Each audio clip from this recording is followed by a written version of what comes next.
amigos do canal Homem do Espaço. Hoje nós vamos falar da sonda ExoMars. A ExoMars, essa sonda que foi lançada para o planeta Marte para realizar estudos sobre a atmosfera marciana. E aqui a gente tem uma visão aqui da ExoMars, especificamente aqui nessa ilustração da Agência Espacial Europeia. A gente está vendo aqui o Trace Gas Orbiter, que é a estrutura principal aqui do bus, da nave-mãe, digamos assim, né, do orbitador marciano. E aqui alguns dados dessa espaçonave.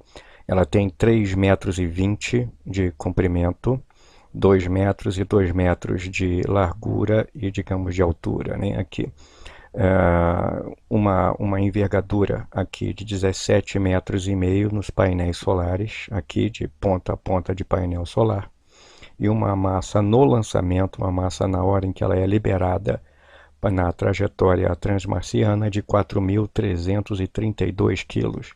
Desses 4.332 quilos, 600 quilos são do lander Schiaparelli, do aterrizador da nave de pouso em Marte Schiaparelli, que infelizmente, segundo as últimas informações, não funcionou a contento e foi perdida na superfície marciana. Eu vou falar isso mais tarde, vou falar sobre isso depois. Bom, aqui a gente tem uma visão geral primeiro, aqui dos aparelhos, especificamente aqui do TGO, do Trace Gas Orbiter. E a gente tem aqui os instrumentos principais, né, que foram instrumentos científicos que foram colocados no corpo do ônibus da nave orbitadora, o TGO. Então nós temos aqui o Nadir and Occultation for Mars Discovery, o NOMAD. Aqui o Color and Stereo Surface Image System. Aqui o Fine Resolution Epithermal Neutron Detector e o Atmospheric Chemistry Suite. Esses aparelhos aqui, dos quais eu vou falar mais tarde com mais detalhes, eles são responsáveis por procurar traços dos mais variados elementos na superfície, na atmosfera, melhor dizendo, marciana, especial metano, etc., para fazer um levantamento bem completo da presença de gases na atmosfera marciana. O NOMAD tem 2 espectrômetros infravermelhos e um ultravioleta, que vão identificar componentes atmosféricos, como eu falei, principalmente metano, um grande interesse no metano. Aqui o CASSIS, a Color and Stereo Surface Image System, uma câmera de alta resolução de 16,4 pés por pixel, ou seja, quase 5 metros por pixel, né? Para pegar imagens coloridas, imagem estéreo, imagem com relevo da superfície marciana, bem importante para o trabalho que ela vai fazer. O FRIEND é um detetor de nêutrons para mapear hidrogênio na superfície até uma profundidade de 1 metro, ele fazendo o estudo aí do detetor de nêutrons, dos nêutrons que são espalhados pela superfície. Ele consegue procurar sinais de hidrogênio. Como diz a própria AESA, a busca é por sinais de água congelada na superfície marciana. O ACS, essa suíte aqui,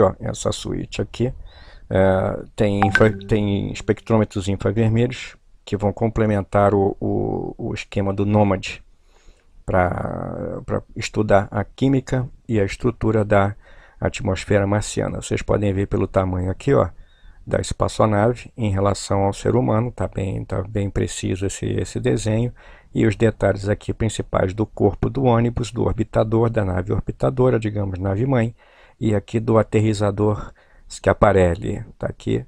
Então, uma primeira apresentação aqui do TGO com o Schiaparelli, que eu vou falar mais tarde também. E aqui a gente tem o lançamento, uma simulação do voo, todas as etapas do voo da ExoMars. Aqui nós temos o lançamento dela a bordo de um foguete Proton M em março desse ano, em março de 2016. E aqui nós estamos vendo o Proton M decolando do cosmódromo de Baikonur, no Cazaquistão. O foguete Proton M é um foguete de 700 toneladas de peso, praticamente 1.000 toneladas de empuxo. É um foguete que já tem mais de 40 anos de uso. É um foguete criado primeiro para lançar grandes cargas em órbita baixa e lançar espaçonaves para a Lua e para os planetas e satélites geoestacionários.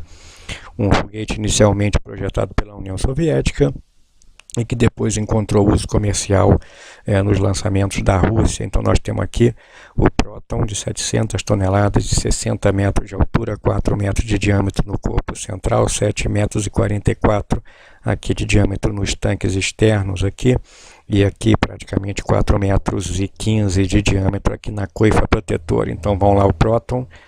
Pronto, estamos vendo aqui o terceiro estágio do próton ainda queimando. Escondido aqui está o quarto estágio, o último estágio, o estágio de escape BRIS-M.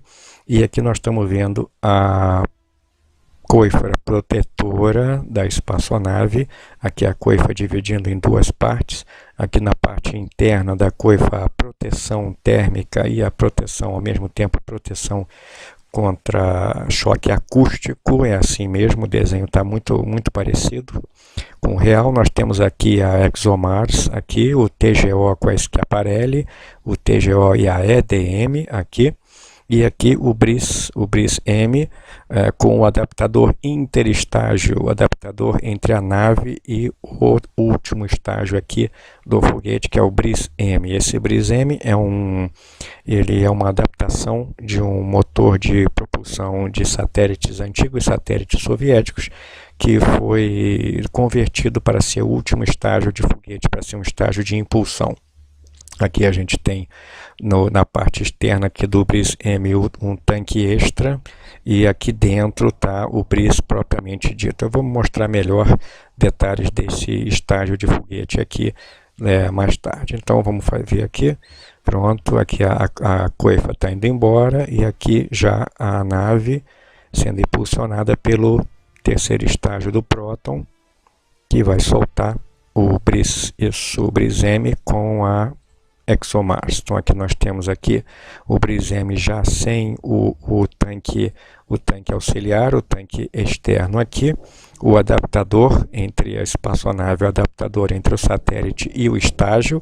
E aqui nós estamos vendo a Schiaparelli, a cápsula Schiaparelli, os painéis solares da sonda espacial, aqui dobrada a antena de alto ganho, aqui os instrumentos científicos, aqui a parte central do TGO, e todos os equipamentos periféricos, sensores solares, motores de altitude, etc. Então vamos ver aqui, continuar.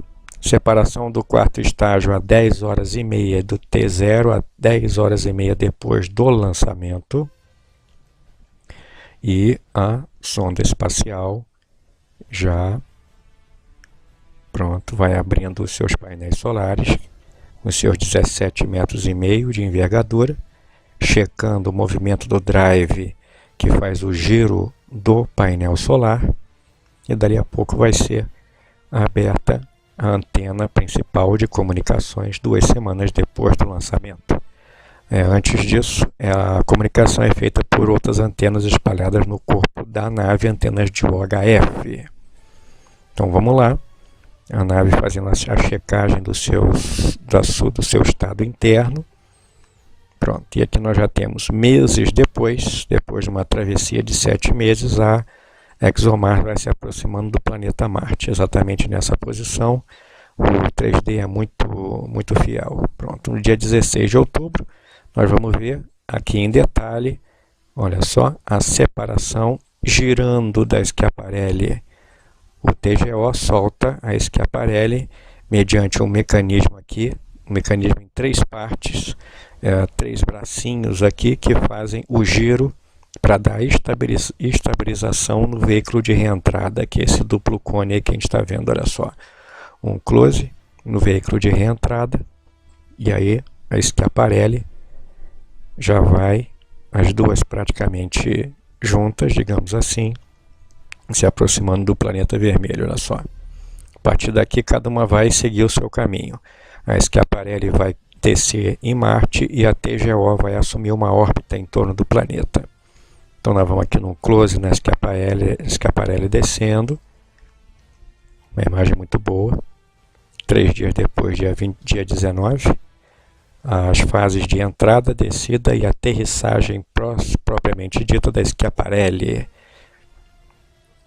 A trajetória é muito bem calculada, com algumas correções de curso. A trajetória é calculada para colocar exatamente a dupla, colocar a pilha, colocar a espaçonave no ponto correto para que, havendo a separação, a Schiaparelli caísse em direção a Marte de modo perfeito, puxada pela gravidade marciana, e a TGO vai fazer uma manobra perfeita aqui, onde ela vai acender o seu motor. Na verdade, a queima no real, na nave real, realmente é uma queima quase invisível, devido ao propelente, mas aqui a gente tem uma liberdade poética aqui do desenhista. Então aqui a TGO já fez a sua frenagem e ela já vai assumir uma órbita em torno de Marte. E aqui a gente já está vendo aqui bem de levinho aqui a Schiaparelli já fazendo a sua frenagem inicial na tênue atmosfera marciana. A atmosfera marciana é muito fininha, mas como a espaçonave entra a mais de 11,5 a mais de 11 km por segundo, ela enfrenta já uma boa parede do ar, mesmo que rarefeito, do ar marciano, um ar muito levinho, mas mesmo assim ela começa a aquecer a mais de 1700 graus.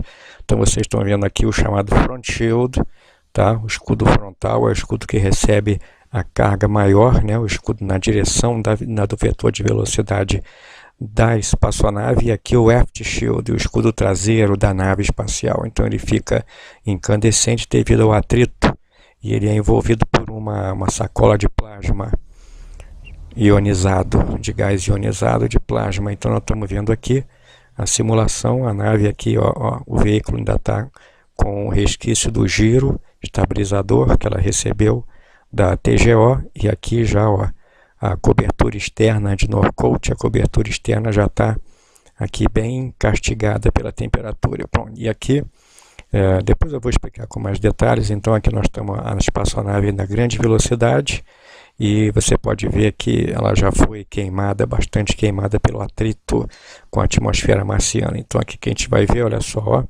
vamos chegar e nós vamos ver a plaquinha de cima, que vai liberar, pronto, a plaquinha de cima já libera o seu paraquedas piloto, paraquedas de extração, e liberar o paraquedas de alta velocidade, que vai segurar a onda de frear a Schiaparelli em órbita junto à superfície marciana. Então nós vamos vendo aqui. Então vamos embora. Pronto, aí o paraquedas principal já está puxando, o paraquedas de gap, paraquedas espaçado aqui, ó, disc gap paraquedas, fazendo aqui a estabilização inicial da nave. Está bem próximo realmente do ambiente. Aqui o paraquedas já estabilizado, a nave em descida já estabilizada. O que vai acontecer aqui agora? Pronto, o escudo frontal já é liberado e já expõe aqui a nave propriamente dito, o aterrissador propriamente dito, o EDM, o Schiaparelli. Então vamos ver o Schiaparelli descendo, ele é assim mesmo, todo de proteção termovácuo prateada. Aqui o radar de pouso. Nesse momento a nave já está lendo e mandando telemetria da sua descida. Como ele é um demonstrador, ele é um veículo espacial para demonstrar, a função principal dele é analisar a sua própria trajetória e a sua própria performance para ser utilizado em outros veículos. Pronto, então aqui nós já temos aqui o escudo traseiro, o aft shield, o escudo de proteção traseiro, ainda agarrado com o paraquedas, da espaçonave. E aqui, segundo era o projeto, os motores de frenagem, aqui 3 grupos de 3 empuxadores, já fariam a sua ligação, e olha só, ó, está indo embora o paraquedas, já com muito menos carga, liberando ali o escudo de proteção. E aqui nós temos a espaçonave, olha só, com os motores de pulso e jet, os motores de pulso e jet, ela se equilibrando nos próprios motores e descendo, olha só. Então aqui nós temos a estrutura todinha, da espaçonave, com um pouco mais de 1,5 m de largura, ela toda envolvida na proteção termovácuo. Alguns instrumentos científicos já estão expostos aqui, para ela já poder mandar até as informações para a nave-mãe em órbita. Então aqui nós temos a estabilização com os motores, e aqui a praticamente 2 metros de altura, que nós estamos vendo a praticamente 2 metros de altura, os motores se cortam de propósito, esse era o projeto, e ela pomba no chão marciano perfeitinha, e usando a própria parte inferior dela como um amortecedor. Então isso aqui era aí, ó, a espaçonave, a Schiaparelli, o lander, o aterrizador Schiaparelli, o demonstrador de entrada e aterrissagem da Agência Espacial Europeia, como era intencionado que ele fizesse o seu pouso na superfície marciana.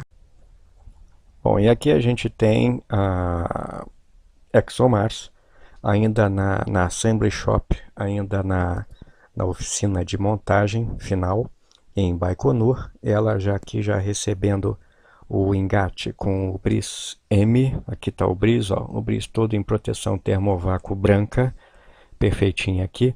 O interestágio aqui direitinho também com a proteção termovácuo branca. Aqui uma parte do módulo principal do Bris, e aqui o tanque externo de combustível.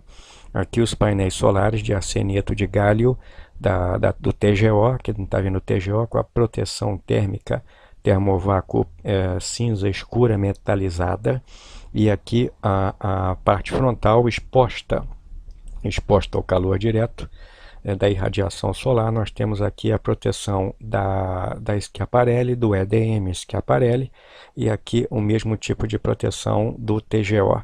Então aqui a espaçonave já praticamente pronta para o lançamento. Aqui perfeita a junção da nave toda por parafuso pirotécnico.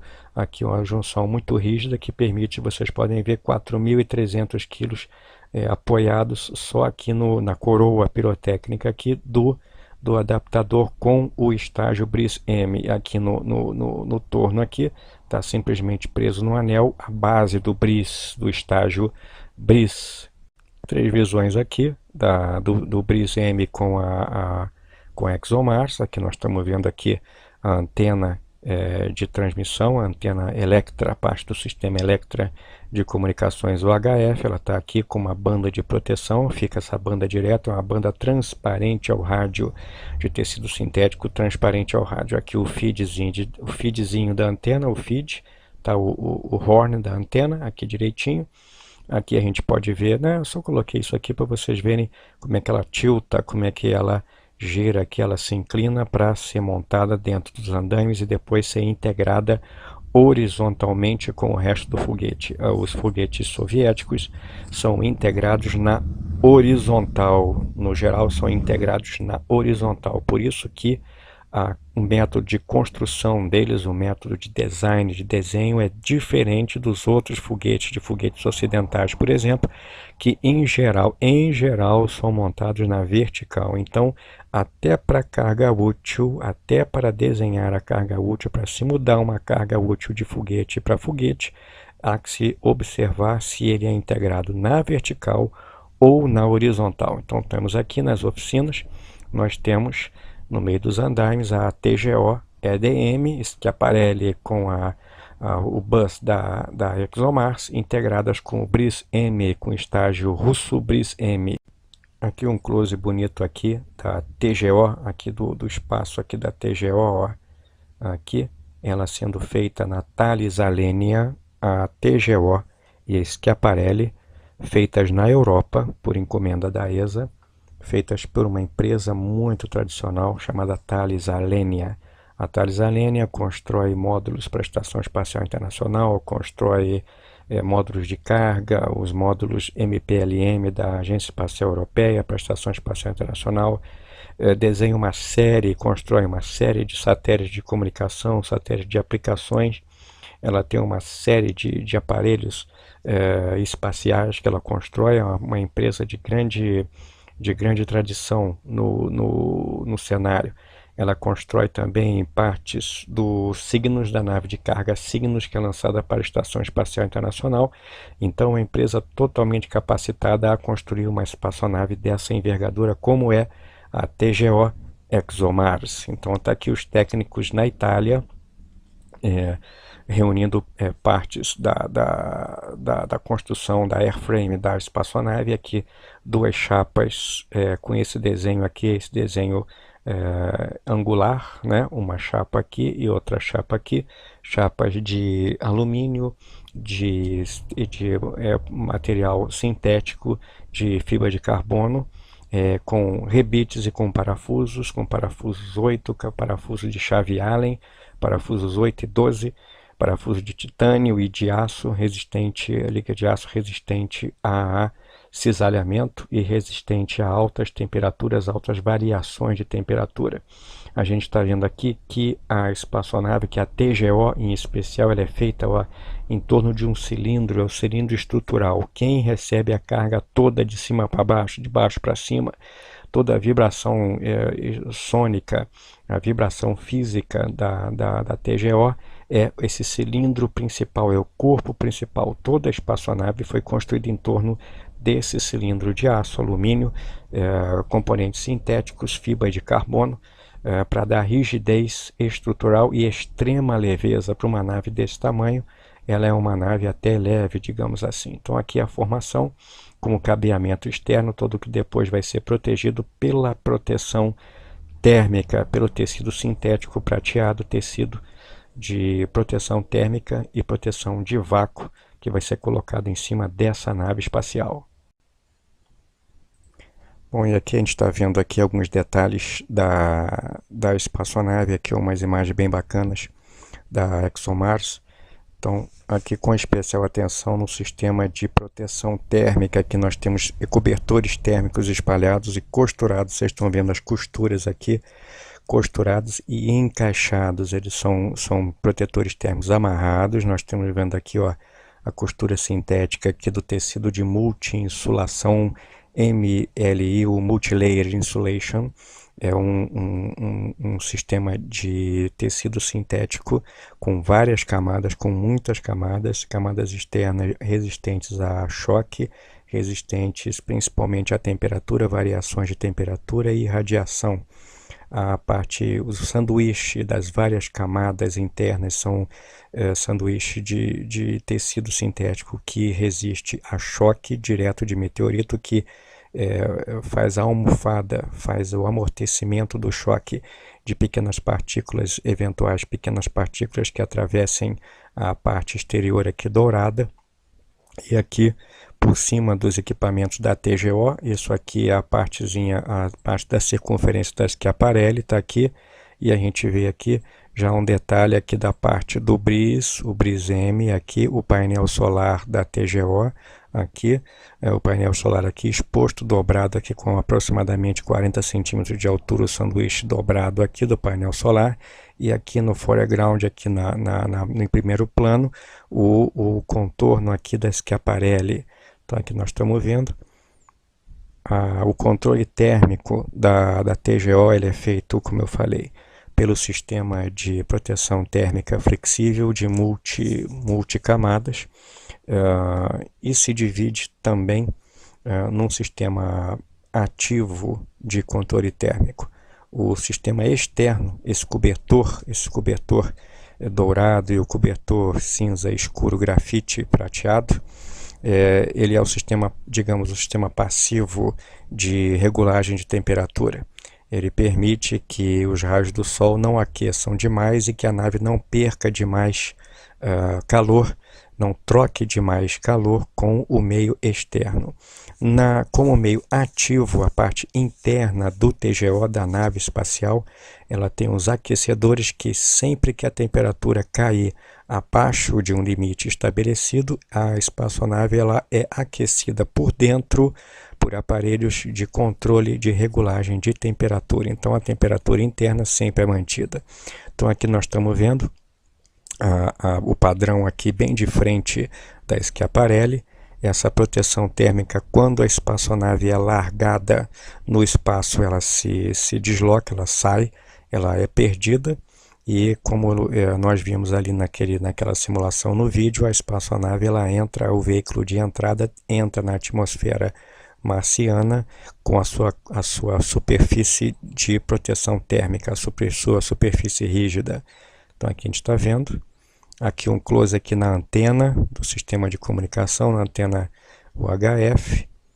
Aqui a gente pode ver os painéis solares dobrados, as seções do painel solar, a seção do ombro, a seção do antebraço, a seção do braço e a seção do antebraço, dividida aqui com os pinos de segurança e desligamento. Aqui o padrão com os rebites de fixação da proteção térmica multilayer, multicamada, e aqui o contorno do escaparelli, que a gente está vendo aqui. Aqui um close, aqui na oficina. Daqui ela está sendo testada, fazendo todos os testes pré-lançamento necessários aqui à boa performance. Aqui já a preparação, uma metade da coifa protetora do Proton, aqui uma metade, e a outra metade aqui aguardando a integração. Tudo aqui isso aqui já é em Baikonur, você reconhece pela altura aqui do pé direito do prédio e pelo vagão aqui acondicionado. Ó, isso aqui é um vagão com equipamento acondicionado. Temos aqui um módulo de ar-condicionado também aqui, ó, e aqui a parte do vagão de locomotiva que é utilizado para puxar, entregar ou retirar estágios e coifas do edifício de montagem de Baikonur. Então aqui nós estamos vendo, aqui o pessoal fazendo, olha, a checagem aqui. Esse plástico de proteção vai ser retirado e vai ficar só a camada de proteção térmica e de cargas acústicas nessa coifa. Essa coifa feita de alumínio, material composto, para dar leveza e resistência. Aqui é a parte da coroa, que vai receber os parafusos pirotécnicos e as molas que vão fazer a separação que a gente viu lá atrás na simulação do lançamento das primeiras fases da espaçonave. Então aqui nós estamos vendo os técnicos soviéticos, os técnicos russos em Baikonur. A gente pode ver aqui o pessoal fazendo a sua checagem e retirando aqui, ó, e aqui a parte aqui das trancas da coifa, várias trancas, uma grande quantidade de trancas aqui, e a ponta aqui, ó, a ponta de bola aqui que faz o arremate no topo da coifa protetora. Aqui eles estão tirando encapsulamento de proteção. É bem interessante, você pode ver os 4 metros de diâmetro aqui. E aqui lá está vindo a fase da coifa, a primeira parte da coifa, com os técnicos aqui no dolly. Aqui olha só, ó. E aqui perfeitamente alinhado, com uma tolerância mínima aqui, para fazer o encaixe. Eles vão encaixar essa parte, depois vão encaixando a outra. Olha só como é que o movimento é preciso. Aqui a parte dos painéis solares de arseneto de galho do TGO. O arseneto de galho é um material de construção de painel solar que é bem mais caro do que o usual de sílica, de silício, mas ele tem uma performance bem melhorada. Aqui a gente vê um dos sensores estelares, uns Star Trackers da sonda espacial, e aqui a junção da Schiaparelli com o módulo de giro aqui, né, com o tambor de giro da TGO que faz a Schiaparelli girar. Aqui, encaixada aqui a antena de comunicações principal. Então aqui nós estamos vendo uma manobra bem em tempo real mesmo, uma manobra bem delicada de aproximação do encaixe, né, do deslizamento da coifa com a sua carga útil. Aqui a coifa ela vai cobrir toda a nave espacial, o adaptador e também a parte externa do brise, do estágio brise. Está vendo aqui bem devagarinho. Aqui onde vai ser a fixação, estão vendo aqui os pequenos motores de atitude da TGO. Nós estamos vendo aqui dois dos motores de atitude. Nós temos 4 quadrantes de motores, tem um aqui, tem outro lá 45 graus, tem um aqui para cima e tem outro a 45 graus lá atrás e mais um grupo ali. E nós estamos vendo aqui o deslizamento da coifa com as suas tomadas elétricas também aqui, com as tomadas para controle e detonação da fase pirotécnica do sistema de separação.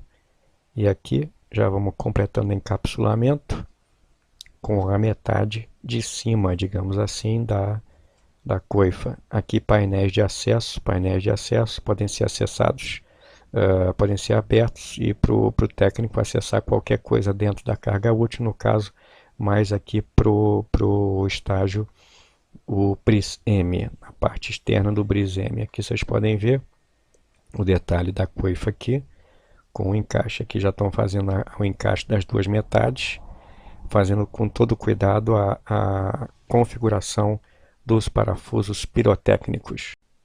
E aqui a gente tem o estágio o BRIS-M, só colocando aqui como detalhe aqui para vocês, né? Então aqui a gente está vendo como é que é a construção desse estágio superior, estágio comercial, que é usado pela Rússia para lançar satélites de geoestacionários, de comunicação, satélites, sondas espaciais, etc. Então aqui nós temos, como eu falei, olha, lembra que eu falei daquele cone ali, o adaptador da carga útil, os sistemas eletrônicos da estrutura do estágio, tá? Os tanques de pressão de hélio, que são usados para pressurizar o propelente. A gente tem aqui a parte inicial, a parte central do estágio do BRIS. Ele pode ser lançado só com essa parte central aqui, certo? Mas ela quando é necessário uma energia maior, uma performance maior, existe aqui o arranjo de tanque externo. Ele funciona com tetraóxido de nitrogênio e de metilhidrazina assimétrica como combustível. Então a parte aqui, a parte âmbar, digamos assim, é o N2O4, e aí, digamos, a parte dourada é a hidrazina. São os dois propelentes hipergólicos que se acendem sem precisar de vela de ignição.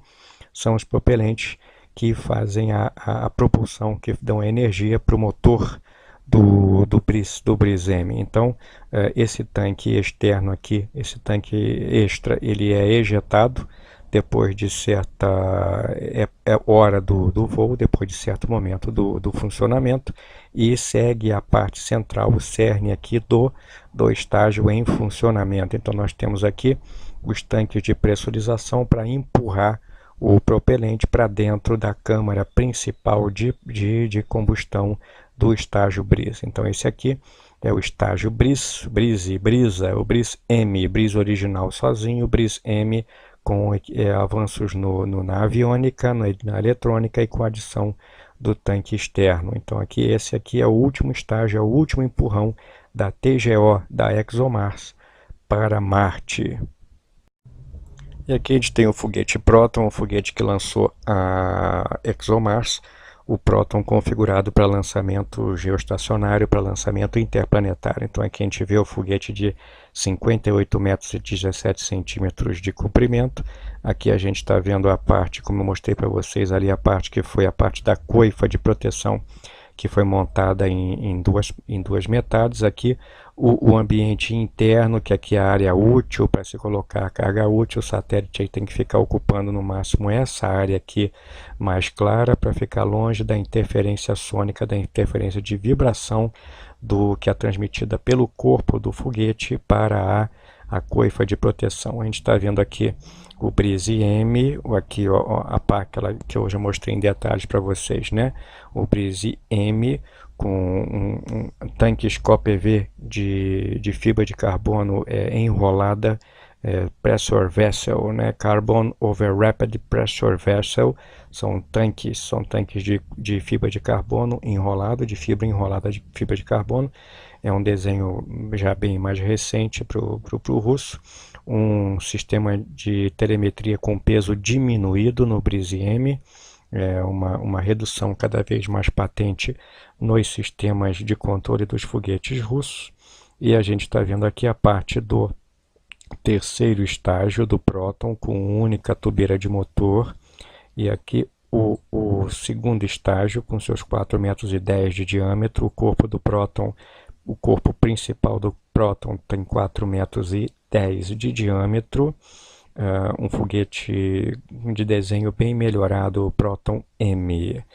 E aqui a gente está vendo aqui, e a gente vai continuando.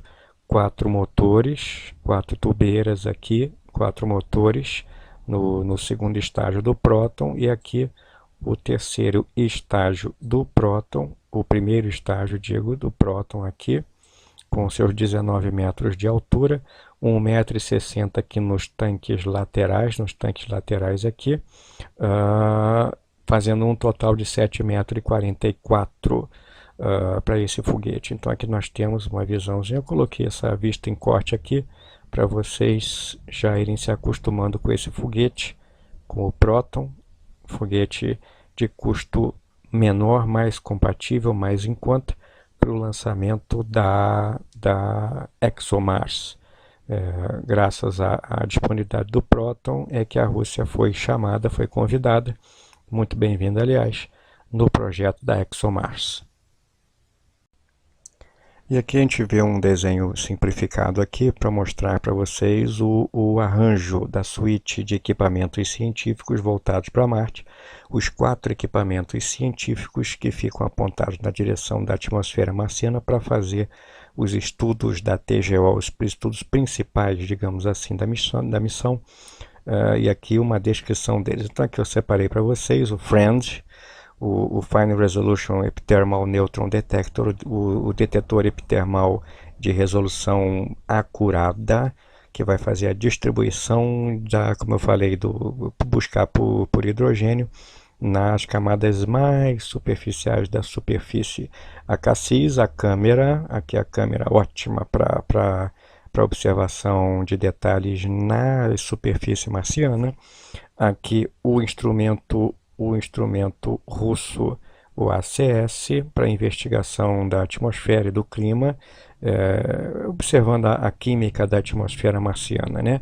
E para cá que o NOMAD, aquele conjunto de espectrômetros atmosféricos para detectar principalmente metano na atmosfera marciana. O ACS tem participação russa, devido ao convite que foi feito aos russos, e também o FRAND, também grande participação russa através do ICAI, do Instituto de Pesquisa Espacial da ex-União Soviética, Instituto de Pesquisa Espacial da Rússia. Então aqui a gente está vendo esse desenho bem simplificado, mostrando de maneira quase fiel aqui a construção da nave, com as 2 tampas laterais aqui, sustentando o drive de cada motor do painel solar, a antena de alto ganho escondida aqui ainda, e alguns sensores espalhados pelo exterior da espaçonave. Então nós temos aqui os 4 principais instrumentos: o FRAND, o Cassis, o ACS e o NOMAD. São esses instrumentos que vão realmente ser os responsáveis pelo show de informações que a ExoMars vai fazer em Marte. A Schiaparelli, como eu falei, é um demonstrador. Infelizmente ela não deu certo, mas ela serviu como demonstração. E a gente vai falar mais dela daqui a pouco. Então aqui é o principal da missão ExoMars, os aparelhos que vão ficar voltados para a superfície marciana. Aqui é a câmera Cassis. A Cassis sempre é colocada no lado, na face da nave que vai apontar para Marte, como todos os outros 3 equipamentos. A câmera Cassis é parte da carga útil científica da sonda espacial, e o objetivo dela é estar sempre olhando, sempre se mantendo olhando para Marte, sempre voltada para Marte. Então o TGO pode rodar em torno do eixo dele para colocar os seus painéis solares sempre em direção ao Sol, e a Cassis consegue, de acordo com o funcionamento do motorzinho do drive dela, sempre ficar observando, sempre ficar apontada na direção do planeta Marte. Essa câmera é uma câmera estéreo, ela pode ser utilizada, ela deve e vai ser utilizada para fazer imagens que têm um relevo, imagens estereoscópicas da superfície marciana. Então ela tem esse eixozinho de movimento aqui, tem o drive aqui, o corpo da câmera em si, da câmera estereoscópica, e no momento, apesar dela ser uma câmera móvel, tá, ela pode compensar os movimentos do TGO, ela na hora que ela vai realmente, aquela hora só dela de fazer as imagens do planeta Marte, a espaçonave fica estável e o drive dela também fica parado e ela fica exatamente em posição rígida, parada, rígida, para fazer a melhor imagem possível da superfície marciana. Aqui um closezinho no Friend, aqui o detetor de nêutrons, né? O detetor de nêutrons de alta energia. Esse Friend ele foi desenvolvido por grande parte por cientistas russos e ele tem muita semelhança com instrumentos parecidos que foram lançados na sonda americana Mars Odyssey. Tem também raízes no LEND, Lunar Exploration Neutron Detector, que é um instrumento na sonda de reconhecimento lunar americana, na LRO. Também ele tem semelhanças, a tecnologia dele é herdeira também de um detetor de gama que ficava instalado na nave Bepi Colombo, que foi para Mercúrio. Esse Friend, como eu já falei, ele é um detetor de gama, de raio gama, de partículas de nêutron, e ele tem aqui módulos principais de detecção e um colimador, digamos assim, um apontador, né? Então ele aponta exatamente para a direção necessária, para a direção desejada, e ele cria um mapa de muita precisão, do hidrogênio que está espalhado na superfície imediata de Marte. Então aqui uma visão aqui do Friend colocado aqui em cima da mesa. Isso aqui deve ser realmente o modelo de voo, tá? Se não for modelo de voo, é um modelo tecnológico dele. Bom, pessoal, e aqui o ACS, o conjunto de espectrômetros que vai observar a atmosfera marciana, tá? Aqui nas várias partes que compõem o ACS. Esse ACS ele vai pegar as medidas, ele vai mensurar, ele vai analisar a atmosfera marciana num tipo de atitude, num lance chamado solar ocultação solar. O que é isso? Ela vai apontar a sonda espacial, a ExoMars, vai apontar esse ACS, esse instrumento ACS, na direção da atmosfera marciana. E num ponto em que exatamente o Sol estiver lá atrás da atmosfera, tanto no nascer do Sol, bem baixo, o Sol bem baixo no horizonte, no nascer do Sol ou no pôr do Sol. E aí a observação que esses instrumentos vão fazer da luz do Sol atravessando a atmosfera marciana, atravessando o limbo do horizonte marciano, né, a luz que foi espalhada pelo horizonte, pela atmosfera marciana, vai dar uma oportunidade de fazer a análise da composição da atmosfera. A escolha da inclinação do plano orbital do TGO da ExoMars foi justamente escolhida, digamos assim, principalmente para facilitar a observação da atmosfera marciana por esse instrumento. Bom, e aqui a última carga útil da TGO, o NOMAD, né, a suíte de espectrômetros que vai medir o espectro da luz solar numa variação bem grande de comprimento de onda, né, infravermelho, ultravioleta, luz visível também. É uma cobertura bem ampla, tá, de detecção dos componentes da atmosfera marciana, mesmo que eles estejam numa concentração muito pequena, tá? Do mesmo jeito que os outros instrumentos, do mesmo jeito que o ACS, etc., essa medição vai ser feita com ocultação solar, com a nave sendo colocada, apontando para o horizonte de Marte e observando como a luz solar atravessa esse horizonte. Então, como eu falei, a inclinação do TGO, da ExoMars, a inclinação da órbita foi escolhida para permitir o melhor aproveitamento desse ângulo de visada. Então, o Nômade vai observar essa interação da luz do Sol com a atmosfera marciana para fazer um estudo bem completo dos gases que compõem essa atmosfera. O Nômade também vai ter uma característica de quando a espaçonave estiver apontando direto para a superfície marciana, de cima para baixo, o Nômade vai captar aquele resto de luz que bater no chão de Marte e subir, bater no solo e subir refletido da superfície para a atmosfera marciana. Então ele vai ter uma ampla visão e um amplo espectro de uso no estudo da atmosfera de Marte. Parte do controle de atitude da TGO, da ExoMars, já está sendo feita por essas Reaction Control Wheels, esses giroscópios, digamos assim.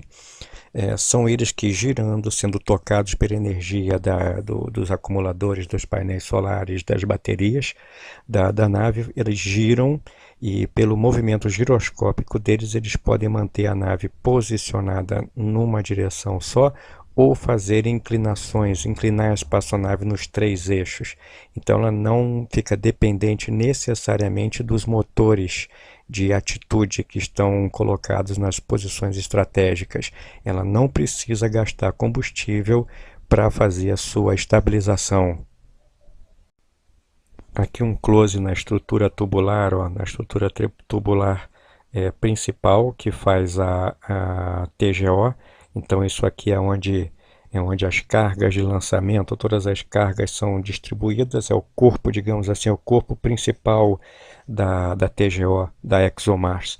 Então aqui nós estamos vendo aqui todas essas capas vermelhas que estão aqui, são proteções dos equipamentos e elas são removidas antes do voo. Aqui a gente está vendo a parte de cima, digamos, e aqui onde é montada esse Schiaparelli, aqui ó, onde fica os apoios do sistema que vai girar esse Schiaparelli, e aqui a estrutura de pouco mais de 1 metro, 1,20 m, 1,19 m, a estrutura do principal, a estrutura do cilindro interno, que é preenchida com equipamento, com tanques, etc., para dar rigidez à estrutura. E aqui ela toda feita de alumínio, de fibra de carbono reforçada. Motor S400-15, o motor principal da ExoMars, o motor principal da TGO. O sistema de propulsão da TGO, foi projetado para garantir a manobra e o controle de atitude da espaçonave. Ela tem, como eu falei, aqueles giroscópios que fazem o posicionamento, mas ela também pode e deve ser orientada por motores de empuxo.